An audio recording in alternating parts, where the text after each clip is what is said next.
ನೋಡಿ, ಇದರ ಬಗ್ಗೆ ಒಂದು ನಿಜವಾಗ್ಲೂ 2007ರಲ್ಲಿ ಒಂದು ಕಾನೂನು ಇದೆ, ಅದು ಬಹಳ ಸ್ಟ್ರಾಂಗ್ ಆಗಬೇಕು. ಇದನ್ನ ನೋಡಿದಾಗ ನನಗೊಂದು ಕಥೆ ನೆನಪಾಯ್ತು. ಏನು ಗೊತ್ತಾ, ಒಬ್ಬ ಅನಾಥಾಶ್ರಮಕ್ಕೆ ತನ್ನ ವೃದ್ಧ ತಂದೆಯನ್ನ, ತಾಯಿ ಇರೋದಿಲ್ಲ ಆತನಿಗೆ, ವೃದ್ಧ ತಂದೆಯನ್ನ ಬಿಟ್ಟು ಬರ್ತಾನೆ. ವೃದ್ಧ ತಂದೆಯನ್ನ ಒಂದು ಅನಾಥಾಶ್ರಮಕ್ಕೆ ಬಿಟ್ಟು ಬರ್ತಾನೆ. ಆ ಹುಡುಗನಿಗೆ ಒಂದು 35-40 ವರ್ಷ, ಅವರಿಗೆ ಒಂದು 80 ವರ್ಷ ಆಗಿದೆ, ಬಿಟ್ಟು ಬರ್ತಾನೆ. ಅವನ ಅನಾಥಾಶ್ರಮಕ್ಕೆ ಬಿಟ್ಟು ಬಂದಾಗ ಅನಾಥಾಶ್ರಮದಲ್ಲಿದ್ದಂತ ಅನೇಕರು, ಕೆಲವು ಅಲ್ಲಿಯ ಮುಖ್ಯ ಮೇನ್ ಎಲ್ಲ, ಇವ್ರು ನೋಡ್ತಾ ಇದ್ದಾಗೆ ಇವ್ರ ತಂದೆ ಜೊತೆ ತುಂಬಾ ಚೆನ್ನಾಗಿ ಮಾತಾಡ್ತಾ ಇರ್ತಾರೆ. ತುಂಬಾ ಚೆನ್ನಾಗಿ ಮಾತಾಡ್ತಾ ಇದ್ದಾರೆ, ಬನ್ನಿ ಕೂತ್ಕೊಳ್ಳಿ, ಮತ್ತೊಂದು ಮಾತಾಡ್ತಾ ಇರ್ತಾರೆ. ಈ ಮಗನಿಗೆ, ಯಾರು ಮಗ ತಂದೆಯನ್ನ ಬಿಟ್ಟಲ್ವಾ, ಮಗನಿಗೆ ಆಶ್ಚರ್ಯ ಆಗುತ್ತೆ. ಅಪ್ಪನಿಗೆ ಹೆಂಗೆ ಇವ್ರದೆಲ್ಲ ಪರಿಚಯ, ಇಷ್ಟು ಚೆನ್ನಾಗಿ ಮಾತಾಡ್ತಿದಾರಲ್ಲ ಅಂತ ಪರಿಚಯ ಆಗುತ್ತೆ. ಆಮೇಲೆ ಅಪ್ಪನನ್ನ ಒಳಗೆ ಕರ್ಕೊಂಡು ಹೋಗ್ತಾರೆ. ಒಳಗೆ ಕರ್ಕೊಂಡು ಹೋಗಿ ಈ ಮಗ ಕೇಳ್ತಾನಂತೆ ಏನು ಅನಾಥಾಶ್ರಮದ ಮುಖ್ಯಸ್ಥರ ಹತ್ರ, ಅಲ್ಲ ಸರ್, ನೀವು ಅಷ್ಟು ಚೆನ್ನಾಗಿ ಮಾತಾಡ್ತಾ ಇದ್ರಿ, ನಿಮ್ಗೆ ನಮ್ಮ ಅಪ್ಪ ಗೊತ್ತಾ ಅಂತ. ಆಗ ಅನಾಥಾಶ್ರಮದ ಮುಖ್ಯಸ್ಥರೊಂದು ಮಾತು ಹೇಳಿದಾಗ ಈ ಮಗನ ಪರಿಸ್ಥಿತಿ ನೋಡಿ.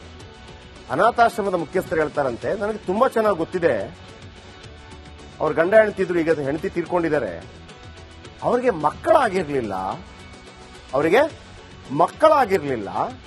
ಎಲ್ಲ ದೇವಸ್ಥಾನ ಅದು ಇದೆಲ್ಲ ಹರಕೆ ಎಲ್ಲ ಹೊತ್ತರು ಮಕ್ಕಳಾಗ್ಲಿಲ್ಲ. ಕೊನೆಗೂ ಕೂಡ ಒಂದು 40 ವರ್ಷದ ಹಿಂದೆ ಇದೇ ಏನು ಆಶ್ರಮದಿಂದ ಒಂದು ಗಂಡು ಮಗುವನ್ನ ಅವರು ದತ್ತು ತೆಗೆದುಕೊಂಡು ಹೋಗಿದ್ರು ಅಂತ ಹೇಳಿದರು. ಅಂದ್ರೆ ಯಾರು ಅನಾಥಾಶ್ರಮಕ್ಕೆ ಆಗ್ತಾ ಇದ್ದಾನೋ ಅವನೇ ಆ ದತ್ತು ತೆಗೆದುಕೊಂಡು ಬಂದಂತ ಮಗು. ಆ ತಂದೆ ತಾಯಿಗಳು ಇವರನ್ನ ದತ್ತು ತಗೊಂಡಿದ್ರು, ಇಲ್ಲಾದ್ರೆ ಇವನು ಬಿಕಣಾಸಿ ತರ ಬದುಕಬೇಕಾಗಿತ್ತು. ಇದೊಂದು ಕಣ್ಣು ತೆರೆಸೋದಕ್ಕಾಗಿ ನಾನು ಹೇಳಿದಂತ ಮಾತು. ಆದ್ರೆ ಒಂದಾಗಬೇಕು ವೀಕ್ಷಕರೇ, ನಮ್ಮಲ್ಲಿ ಸಮಾವೇಶಗಳು ತುಂಬಾ ಆಗುತ್ತೆ. ಲಿಂಗಾಯತ ಸಮಾವೇಶ, ಒಕ್ಕಲಿಗ ಸಮಾವೇಶ, ದಲಿತ ಸಮಾವೇಶ, ಕುರುಬ ಸಮಾವೇಶ, ಬ್ರಾಹ್ಮಣ ಸಮಾವೇಶ, ಆ ಸಮಾವೇಶ ಎಲ್ಲ ಆಗತ್ತಲ್ಲ, ಬಂಟ ಎಲ್ಲ, ಪೂಜಾರಿ ಬಿಲ್ಲವ ಸಮಾವೇಶ, ಒಂದು ಕಾಂಪಿಟಿಷನ್ ನಮ್ಮಲ್ಲಿ ಆಗ್ತದೆ. ಎಷ್ಟು ತಂದೆ ತಾಯಂದಿರನ್ನ ನಾವು ಅನಾಥಾಶ್ರಮದಲ್ಲಿ ಹಾಕಿದ್ದೀವಿ. ಈ ಹಿಂದೆ ದಕ್ಷಿಣ ಕನ್ನಡ ಭಾಗದಲ್ಲಿ ಬಂಟು ಸಮುದಾಯದಲ್ಲಿ ವರದಕ್ಷಿಣೆ ಅದು ಬಹಳ ದೊಡ್ಡ ಒಂಥರ ಕಿರುಕುಳ ರೀತಿಯಲ್ಲಿ ಆ ತರ ವರದಕ್ಷಿಣೆ ಕಾಟ ಇರ್ತಾ ಇತ್ತು. ಈಗ ಸ್ವಲ್ಪ ಬದಲಾಗಿದೆ, ಯಾಕಂದ್ರೆ ವರದಕ್ಷಿಣೆ ಇಲ್ಲ, ಬಟ್ ಹೆಣ್ಣು ಕಡೆಯವರೇ ಮದುವೆ ಮಾಡಿಕೊಡ್ಬೇಕು, ಹಿಂಗೆಲ್ಲ ಸ್ವಲ್ಪ ಚೇಂಜ್ ಆಗಿದೆ. ಮೊದಲಿಗಿಂತ ಹೋಲಿಸಿದ್ರೆ ಫಾರ್ ಬೆಟರ್. ಅಂತ ಒಂದು ಬದಲಾವಣೆಗಳು ಆಗಬೇಕಾಗಿದೆ ನನ್ನ ಪ್ರಕಾರ. ಯಾಕಂದ್ರೆ ನಾವು ಇದನ್ನ ಮಾಡದೇ ಇದ್ರೆ ನೀವು ಯಾವ ದೇವರಿಗೆ ಕೈ ಮುಗಿರ್ರಿ, ಯಾವ ಧರ್ಮದಲ್ಲಿ, ಯಾವ ಜಾತಿಯಲ್ಲಿ ತಂದೆ ತಾಯಿಗಳನ್ನ ದೇವರಲ್ಲ ಅಂತ ಯಾರು ಹೇಳಿಲ್ಲ. ತಂದೆ ತಾಯಿ ದೇವರು ಅಂತ ಹೇಳಿ, ನೀವು ಯಾವ ದೇವಸ್ಥಾನಕ್ಕೆ ಹರಕೆ ಹೊತ್ತು ಏನು ಪ್ರಯೋಜನ? ಅಲ್ಲಿ ಕನ್ನಡ ಸಿನಿಮಾ ರಂಗದ ದತ್ತಣ್ಣ ಒಂದು ಮಾತು ಹೇಳ್ತಾ ಇರ್ತಾರೆ, ವೀಕೆಂಡ್ ವಿತ್ ರಮೇಶ್ ಅಲ್ಲಿ ಒಂದು ಮಾತನ್ನು ಹೇಳ್ತಾ ಇದ್ರು, ಎಷ್ಟು ಕಷ್ಟ ಆಗಲಿ ನಷ್ಟ ಆಗಲಿ ತಂದೆ ತಾಯಿಗಳನ್ನು ಚೆನ್ನಾಗಿ ನೋಡ್ಕೊಳ್ರಪ್ಪ ಅಂತೀವಿ. ರವಿ ಬೆಳಗೆರೆ ಒಂದು ಮಾತನ್ನು ಹೇಳ್ತಾರೆ, ಯಾರು ತಮ್ಮ ತಂದೆ ತಾಯಿಯನ್ನ ಚೆನ್ನಾಗಿ ನೋಡ್ಕೊಳ್ತಾರೋ ಅವರನ್ನ ಬದುಕು ಚೆನ್ನಾಗಿ ನೋಡ್ಕೊಳ್ಳುತ್ತೆ ಅಂತ. ಅದೊಂದು ಋಣ ರೀ, ಅದೊಂದು ಋಣ. ಆ ಋಣ ತೀರ್ಸದೆ ನಿಮಗೆ ಮುಂದಡಿ ಇಡೋಕೆ ಆಗೋದಿಲ್ಲ. ಹೆತ್ತವರನ್ನ ಕಡೆಗಣಿಸಿದ್ರೆ ಇನ್ನು ಮುಂದೆ ಆಸ್ತಿ ಸಿಗೋದಿಲ್ಲ. ಸ್ವಲ್ಪ ಟೈಟ್ ಮಾಡೋಣ. ವೃದ್ಧ ತಂದೆ ತಾಯಿಯರನ್ನ ಕಡೆಗಣಿಸ್ತಿರೋ ಮಕ್ಕಳು ಚಿಕಿತ್ಸೆ ನೆಪದಲ್ಲಿ ಆಸ್ಪತ್ರೆಯಲ್ಲಿ ಬಿಟ್ಟು ಹೋಗ್ತಾ ಇದ್ದಾರೆ. ಆಮೇಲೆ ಕೆಲವು ಅನಾಥಾಶ್ರಮಗಳಲ್ಲಿ ಹೆಂಗಿರುತ್ತೆ ಅಂತಂದ್ರೆ ಒಂದು ಸೆಟಲ್ಮೆಂಟ್ ಸ್ಟೋರಿ ಆಗಿತ್ತು ಸರ್, ಕರ್ಕೊಂಡೋಗಿ ಬಿಡೋದು ತಂದೆ ತಾಯಿಗಳನ್ನ, ಒಂದು ಅಡ್ಜಸ್ಟ್ಮೆಂಟ್, ಸಾಯ್ಬೇಕು ಅವರು ಒಂದು 6 ತಿಂಗಳಲ್ಲಿ, ಸಾಯ್ಬೇಕು ಅಂತ. ಈ ಅನಾಥಾಶ್ರಮದವರು ಕೂಡ ಕೆಲವರು ಅಡ್ಜಸ್ಟ್ ಆಗ್ತಾರೆ, ಸಾಯಿಸ್ತೀವಿ ಅಂತ. ಹೆಂಗೆ ಅಂತಂದ್ರೆ ಅವರಿಗೆ ಎಕ್ಸ್ಪೈರಿ ಆಗಿರುವಂತ ಬೇರೆ ಬೇರೆ ಮೆಡಿಸಿನ್ ಅನ್ನ ಹಾಕೊಡೋದು, ಯಾವ್ಯಾವುದೋ ಮೆಡಿಸಿನ್ ಕೊಟ್ಬಿಡೋದು. ಸತ್ತಂತದ್ದಿದೆ. ಇದರ ಬಗ್ಗೆ ಕರ್ನಾಟಕದಲ್ಲೇ ಒಂದು ಸ್ಟಿಂಗ್ ಆಪರೇಷನ್ ಕೂಡ ಆಗಿದೆ. ನಂಬ್ತೀರಾ ಇದನ್ನೆಲ್ಲ ನೀವು? ನೋಡಿ, ಈಗ ಬೆಳಗಾವಿ ವೈದ್ಯಕೀಯ ವಿಜ್ಞಾನ ಸಂಸ್ಥೆಯಲ್ಲಿ 150 ಪೋಷಕರನ್ನ ಬಿಟ್ಟು ಹೋಗಿದ್ದಾರೆ. ರಾಜ್ಯದ ವಿವಿಧ ಕಡೆ 100ಕ್ಕೂ ಹೆಚ್ಚು ಕೇಸ್ಗಳು ಪತ್ತೆಯಾಗಿದೆ. ಇಂಥ ಪ್ರಕರಣ ತಡೆಯಬೇಕು ಅಂತ ಹೇಳಿ ಕಠಿಣ ನಿಯಮಗಳಿದೆ. ಹಿರಿಯ ನಾಗರಿಕರ ಕಲ್ಯಾಣ ಕಾಯ್ದೆ 2007 ಕಾಯ್ದೆ ಇದೆ. ಈ ಕಾಯ್ದೆಯನ್ನು ಕಟ್ಟುನಿಟ್ಟಾಗಿ ಜಾರಿಗೊಳಿಸುವುದಕ್ಕೆ ನಿರ್ಧಾರ ಮಾಡಲಾಗಿದೆ. ಆಸ್ಪತ್ರೆಗಳಲ್ಲಿ ಹೆತ್ತವರನ್ನ ಬಿಟ್ಟು ಹೋದರೆ ಕಠಿಣ ಕ್ರಮ. ಆಸ್ಪತ್ರೆ ಮುಖ್ಯಸ್ಥರು ಕಂದಾಯ ಇಲಾಖೆಗೆ ಸೂಚನೆ ಕೊಡಬೇಕು. ಮಕ್ಕಳ ಹೆಸರಲ್ಲಿ ಆಸ್ತಿ ಬರೆದಿದ್ರೆ ಅದೆಲ್ಲ ರದ್ದಾಗಬೇಕು. ನಾನು ಇದರ ಬಗ್ಗೆ ಕೂಡ ಸ್ಟೋರಿ ಆದಷ್ಟು ಬೇಗ ಸೂಪರ್ 3 ಮಾಡ್ತೀನಿ. ಇಂಥ ತುಂಬಾ ಸ್ಟೋರಿ ನನ್ನ ಬಳಿಗೆ ಬರ್ತಾ ಇದೆ. ಉಯಿಲು ಬರೆದಿದ್ರೆ, ಬಿಲ್ ಬರೆದಿದ್ರೆ ಅದು ಕೂಡ ರದ್ದಾಗುತ್ತೆ. ಆಸ್ತಿ ರದ್ದಾಗ್ತಾ ಇದ್ದಾಗೆ ಎತ್ತವರ ಮೇಲೆ ಪ್ರೀತಿ ಹುಟ್ಟತ್ತೆ. ಸಿದ್ದು ಸರ್ಕಾರದ ಈ ನಡೆಗೆ ಎಲ್ಲೆಡೆ ಭಾರಿ ಮೆಚ್ಚುಗೆ ವ್ಯಕ್ತವಾಗ್ತಾ ಇದೆ. ಇದನ್ನು ಬಹಳ ಜೋರಾಗಿ ಮಾಡಬೇಕು ಸಿದ್ದರಾಮಯ್ಯ ಅವರು. ಎಲ್ಲರೂ ಸಪೋರ್ಟ್ ಮಾಡಬೇಕು ಇದಕ್ಕೆ. ತಂದೆ ತಾಯಿ ಗೊತ್ತಿದೆ ಕೆಲವರಿಗೆ ಕಷ್ಟ ಆಗುತ್ತೆ, ಮತ್ತೊಂದಾಗುತ್ತೆ. ಇಲ್ರಪ್ಪ, ಹಂಗಿಲ್ಲ. ತಂದೆ ತಾಯಿಯನ್ನು ಚೆನ್ನಾಗಿ ನೋಡ್ಕೊಂಡವರನ್ನ ಬದುಕು ಚೆನ್ನಾಗಿ ನೋಡ್ಕೊಳ್ಳುತ್ತೆ. ಆಮೇಲೆ ನೀವು ಚೆನ್ನಾಗಿದ್ದಾಗ ಅವ್ರಿಗೆ ಏನು ಕೊಡೋದಕ್ಕೆ ನಿಮ್ಮ ಬಳಿ ಇರೋದಿಲ್ಲ. ದಯವಿಟ್ಟು ಇದಕ್ಕೊಂದು ಆಂದೋಲನವಾಗಬೇಕು. ಎಲ್ಲರೂ ಕೂಡ ತಮ್ಮ ತಮ್ಮ ರೀತಿಯಲ್ಲಿ ಅದರ ಬಗ್ಗೆ ಒಂದು ಪರಾಮರ್ಶೆಗಳಾಗಬೇಕು. ಅದು ಹೊರತುಪಡಿಸಿ ನಾವು 3ನೇ ಆರ್ಥಿಕ ರಾಷ್ಟ್ರ ಆಗಿ ಏನು ಪ್ರಯೋಜನ, ವಿಶ್ವಗುರುವಾಗಿ ಏನು ಪ್ರಯೋಜನ, ಯೋಗದಲ್ಲಿ ಸಾಧನೆ ಮಾಡಿ ಏನು ಪ್ರಯೋಜನ, ಅಥವಾ ಏನು ಶಾದಿ ಭಾಗ್ಯ ಮಾಡಿ ಏನು ಪ್ರಯೋಜನ, ಅನ್ನಭಾಗ್ಯ ಕೊಟ್ಟು ಏನು ಪ್ರಯೋಜನ, ಮಕ್ಕಳಿಗೆ ಮೊಟ್ಟೆ ಕೊಟ್ಟು ಏನು ಪ್ರಯೋಜನ, ಚಿಕ್ಕಿ ಕೊಟ್ಟು ಏನು ಪ್ರಯೋಜನ, ಏನನ್ನು ಕಲಿಸ್ತಾ ಇದೀವಿ ನಾವು? ತಂದೆ ತಾಯಿಗಳನ್ನು ನೋಡ್ಕೊಳ್ಳೋಕ್ಕಾಗೋದಿಲ್ಲ ಅಂತ ಬನ್ನಿ ಮುಂದಕ್ಕೆ ಹೋಗಿ ನೋಡಿ. ಇದರ ಬಗ್ಗೆ ಒಂದು ನಿಜವಾಗ್ಲೂ 2007ರಲ್ಲಿ ಒಂದು ಕಾನೂನು ಇದೆ, ಅದು ಬಹಳ ಸ್ಟ್ರಾಂಗ್ ಆಗಬೇಕು. ಇದನ್ನು ನೋಡಿದಾಗ ನನಗೊಂದು ಕಥೆ ನೆನಪಾಯ್ತು. ಏನು ಗೊತ್ತಾ, ಒಬ್ಬ ಅನಾಥಾಶ್ರಮಕ್ಕೆ ತನ್ನ ವೃದ್ಧ ತಂದೆಯನ್ನ, ತಾಯಿ ಇರೋದಿಲ್ಲ ಆತನಿಗೆ, ವೃದ್ಧ ತಂದೆಯನ್ನ ಬಿಟ್ಟು ಬರ್ತಾನೆ. ವೃದ್ಧ ತಂದೆಯನ್ನ ಒಂದು ಅನಾಥಾಶ್ರಮಕ್ಕೆ ಬಿಟ್ಟು ಬರ್ತಾನೆ. ಆ ಹುಡುಗನಿಗೆ ಒಂದು 35-40 ವರ್ಷ, ಅವರಿಗೆ ಒಂದು 80 ವರ್ಷ ಆಗಿದೆ. ಬಿಟ್ಟು ಬರ್ತಾನೆ. ಅವನ ಅನಾಥಾಶ್ರಮಕ್ಕೆ ಬಿಟ್ಟು ಬಂದಾಗ ಅನಾಥಾಶ್ರಮದಲ್ಲಿದ್ದಂತ ಅನೇಕರು, ಕೆಲವು ಅಲ್ಲಿಯ ಮುಖ್ಯ ಮೇನ್ ಎಲ್ಲ, ಇವ್ರು ನೋಡ್ತಾ ಇದ್ದಾಗೆ ಇವ್ರ ತಂದೆ ಜೊತೆ ತುಂಬಾ ಚೆನ್ನಾಗಿ ಮಾತಾಡ್ತಾ ಇರ್ತಾರೆ. ತುಂಬಾ ಚೆನ್ನಾಗಿ ಮಾತಾಡ್ತಾರೆ. ಬನ್ನಿ ಕೂತ್ಕೊಳ್ಳಿ, ಮತ್ತೊಂದು ಮಾತಾಡ್ತಾ ಇರ್ತಾರೆ. ಈ ಮಗನಿಗೆ, ಯಾರು ಮಗ ತಂದೆಯನ್ನ ಬಿಟ್ಟಲ್ವಾ, ಮಗನಿಗೆ ಆಶ್ಚರ್ಯ ಆಗುತ್ತೆ. ಅಪ್ಪನಿಗೆ ಹೆಂಗೆ ಇವ್ರದೆಲ್ಲ ಪರಿಚಯ, ಇಷ್ಟು ಚೆನ್ನಾಗಿ ಮಾತಾಡ್ತಿದಾರಲ್ಲ ಅಂತ ಪರಿಚಯ ಆಗುತ್ತೆ. ಆಮೇಲೆ ಅಪ್ಪನನ್ನ ಒಳಗೆ ಕರ್ಕೊಂಡು ಹೋಗ್ತಾರೆ. ಒಳಗೆ ಕರ್ಕೊಂಡು ಹೋದಾಗ ಈ ಮಗ ಕೇಳ್ತಾನಂತೆ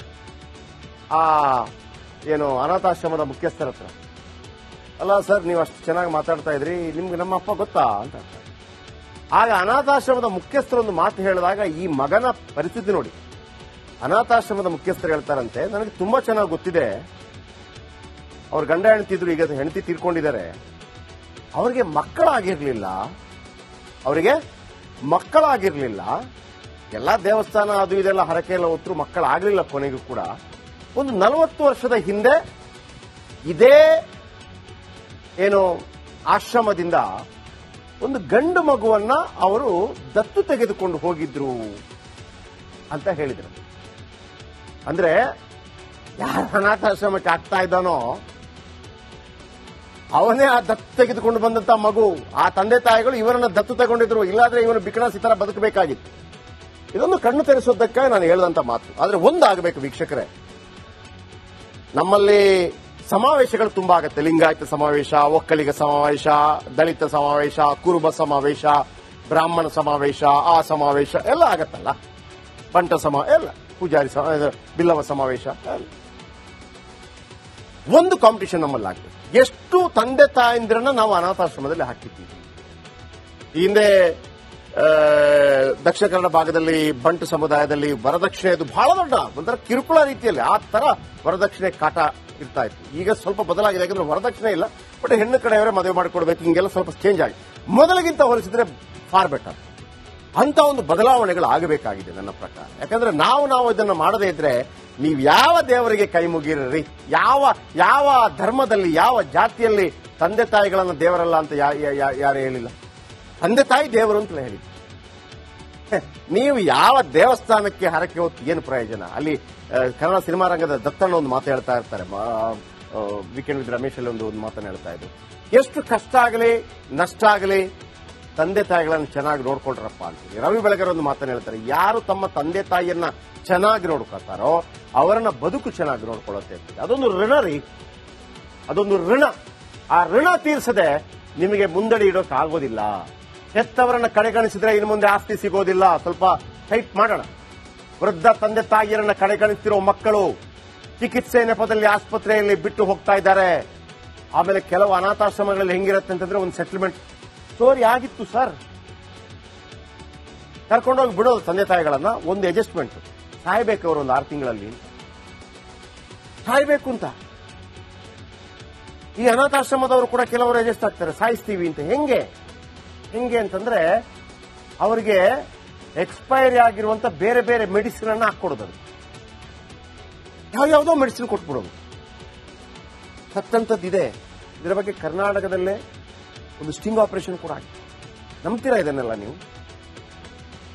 ನೋಡಿ, ಈಗ ಬೆಳಗಾವಿ ವೈದ್ಯಕೀಯ ವಿಜ್ಞಾನ ಸಂಸ್ಥೆಯಲ್ಲಿ 150 ಪೋಷಕರನ್ನ ಬಿಟ್ಟು ಹೋಗಿದ್ದಾರೆ. ರಾಜ್ಯದ ವಿವಿಧ ಕಡೆ 100ಕ್ಕೂ ಹೆಚ್ಚು ಕೇಸ್ಗಳು ಪತ್ತೆಯಾಗಿದೆ. ಇಂಥ ಪ್ರಕರಣ ತಡೆಯಬೇಕು ಅಂತ ಹೇಳಿ ಕಠಿಣ ನಿಯಮಗಳಿದೆ. ಹಿರಿಯ ನಾಗರಿಕರ ಕಲ್ಯಾಣ ಕಾಯ್ದೆ 2007 ಕಾಯ್ದೆ ಇದೆ. ಈ ಕಾಯ್ದೆಯನ್ನು ಕಟ್ಟುನಿಟ್ಟಾಗಿ ಜಾರಿಗೊಳಿಸುವುದಕ್ಕೆ ನಿರ್ಧಾರ ಮಾಡಲಾಗಿದೆ. ಆಸ್ಪತ್ರೆಗಳಲ್ಲಿ ಹೆತ್ತವರನ್ನ ಬಿಟ್ಟು ಹೋದರೆ ಕಠಿಣ ಕ್ರಮ. ಆಸ್ಪತ್ರೆ ಮುಖ್ಯಸ್ಥರು ಕಂದಾಯ ಇಲಾಖೆಗೆ ಸೂಚನೆ ಕೊಡಬೇಕು. ಮಕ್ಕಳ ಹೆಸರಲ್ಲಿ ಆಸ್ತಿ ಬರೆದಿದ್ರೆ ಅದೆಲ್ಲ ರದ್ದಾಗಬೇಕು. ನಾನು ಇದರ ಬಗ್ಗೆ ಕೂಡ ಸ್ಟೋರಿ ಆದಷ್ಟು ಬೇಗ ಸೂಪರ್ 3 ಮಾಡ್ತೀನಿ. ಇಂಥ ತುಂಬಾ ಸ್ಟೋರಿ ನನ್ನ ಬಳಿಗೆ ಬರ್ತಾ ಇದೆ. ಉಯಿಲು ಬರೆದಿದ್ರೆ, ಬಿಲ್ ಬರೆದಿದ್ರೆ ಅದು ಕೂಡ ರದ್ದಾಗತ್ತೆ. ಆಸ್ತಿ ರದ್ದಾಗ್ತಾ ಇದ್ದಾಗ ಎತ್ತವರ ಮೇಲೆ ಪ್ರೀತಿ ಹುಟ್ಟತ್ತೆ. ಸಿದ್ದು ಸರ್ಕಾರದ ಈ ನಡೆಗೆ ಎಲ್ಲೆಡೆ ಭಾರಿ ಮೆಚ್ಚುಗೆ ವ್ಯಕ್ತವಾಗ್ತಾ ಇದೆ. ಇದನ್ನು ಬಹಳ ಜೋರಾಗಿ ಮಾಡಬೇಕು ಸಿದ್ದರಾಮಯ್ಯ ಅವರಿಗೆ. ಎಲ್ಲರೂ ಸಪೋರ್ಟ್ ಮಾಡಬೇಕಿದೆ. ತಂದೆ ತಾಯಿ